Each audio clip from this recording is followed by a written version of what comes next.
नमस्कार दोस्तों, जय हिंद। कैसे हो? उम्मीद है सब लोग अच्छे होंगे। दोस्तों, कल हम एक सवाल सीखे थे जो कि रेल संबंधी जो प्रश्न होता है, यानी प्रॉब्लम ऑन ट्रेन से एक क्वेश्चन था जो बेसिक क्वेश्चन था, जिसमें हमने सीखा था कि यदि ट्रेन किसी व्यक्ति को पार करे तो कितना समय लेगा। ठीक है दोस्तों, अब एक चीज़ है, एक और सवाल है, थोड़ा उस सवाल को मॉडिफाई करते हैं।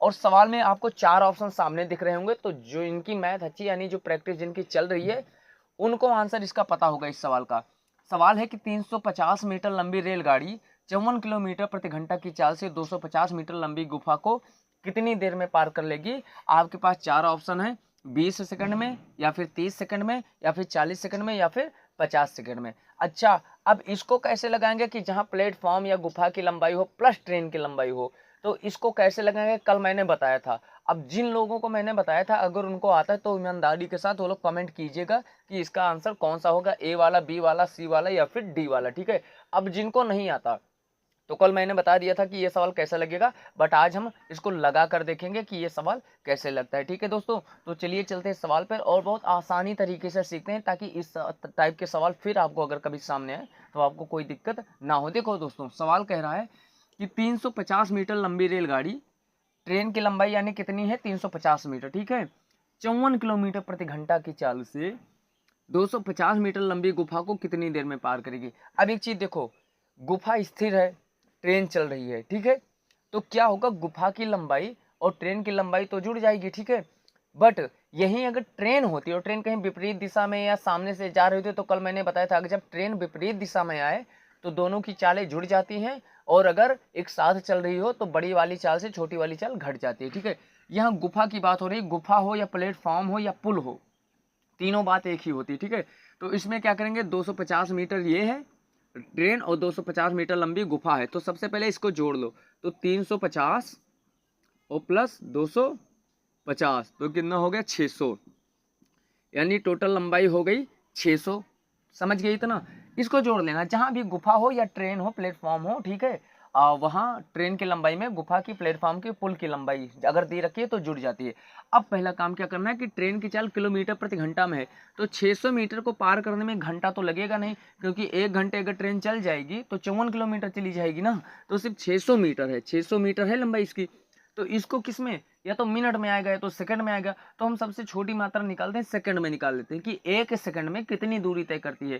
तो जब किलोमीटर प्रति घंटा को मीटर प्रति सेकंड में, यानी एक सेकंड में कितने मीटर की दूरी तय करती है, इसमें निकालना होता है, तो एक सूत्र हमने बताया था 5/18। क्या लगाते हैं, 5/18, जो भी चाल हो उसको गुणे में रख के 5/18, तो चाल कितनी है 54 किलोमीटर प्रति घंटा, कितनी है 54 किलोमीटर प्रति घंटा, तो 54 गुणे 5/18। अब कुछ कट रहा है, 18 कम 18, 18 तिया 54, 3×5 = 15, यानी ट्रेन की चाल क्या है 15 मीटर प्रति सेकेंड। ये क्या है, ट्रेन की चाल, यानी जो ट्रेन है हमारी वो 1 सेकंड में, प्रति मतलब का होता है कि प्रति सेकंड, यानी हर 1 सेकंड में, तो 1 सेकंड में 15 मीटर की दूरी तय करती है। अच्छा, अब अगर 1 सेकंड में 15 मीटर की दूरी तय करती है तो दोनों की चालें लंबाई यहाँ जुड़ी गई है, तो 600 मीटर को क्रॉस करने में कितना टाइम लगेगा, तो 600 को अब कुल जो उनकी लंबाई थी, दोनों की जोड़े थे जहाँ, उस लंबाई को इसकी चाल से भाग दे दो, तो 15 से भाग दे दो, 15 एकम 15, 15 चौके 60, और जब खाली जीरो बचता है तो उतार देते हैं, तो ये सेकंड में आ गया, तो कितना आ गया आंसर 40 सेकंड आ गया। 40 सेकंड इसमें कहाँ ऑप्शन है, सी वाला ऑप्शन सही है। अब किन लोगों को ये सवाल आता था वो लोग जरूर बताएंगे कमेंट करके कि हमको ये सवाल आता था, और जिनको अगर ये सवाल नहीं आता होगा वो लोग अगर ना समझ पाए हो तो बोलिएगा, फिर से मैं समझाऊंगा। अब एक सवाल है कि एक सवाल को, एक मैं कोई सवाल आपको देता हूं और जिसका मैं कुछ नहीं बदलूंगा, ठीक है, यहाँ चाल कर देता हूं मैं, यहाँ चाल मैं कर देता हूं 72 किलोमीटर प्रति घंटे, 72 किलोमीटर प्रति घंटे, ठीक है, यहाँ मैं कर देता हूँ 450, 450, ठीक है, और यहाँ मैं कर देता हूँ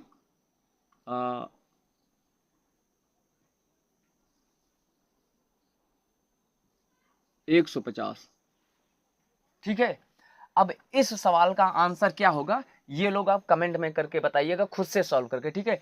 एक क्वेश्चन मैंने बताया, अब दूसरा सवाल मैंने दिया है, इसका जो भी आंसर होगा आप कमेंट में कीजिएगा। अगर आपको ये सवाल लगाना आ गया या पहले से आता है तो अब सवाल, नया वाला सवाल क्या है कि 450 मीटर लंबी रेलगाड़ी 72 किलोमीटर प्रति घंटा की चाल से 50 मीटर लंबी गुफा को कितने समय में पार कर लेगी? तो ये वाला सवाल का आंसर क्या होगा बताइएगा। तो फिर मिलते हैं और देखते हैं किसका आंसर सही चलता है। आप उस सवाल की प्रैक्टिस करते रहो। अगर कोई पूछना है, जिनको पीडीएफ मिल गया है, ठीक है, जिनको पीडीएफ मिल गया है जीएस वाला और जिनको नोट्स भी मिल गई है, वो लोग कमेंट कीजिएगा, ठीक है। फिर मिलते हैं अगली वीडियो में। अपना ख्याल रखिएगा। नमस्कार, जय हिंद।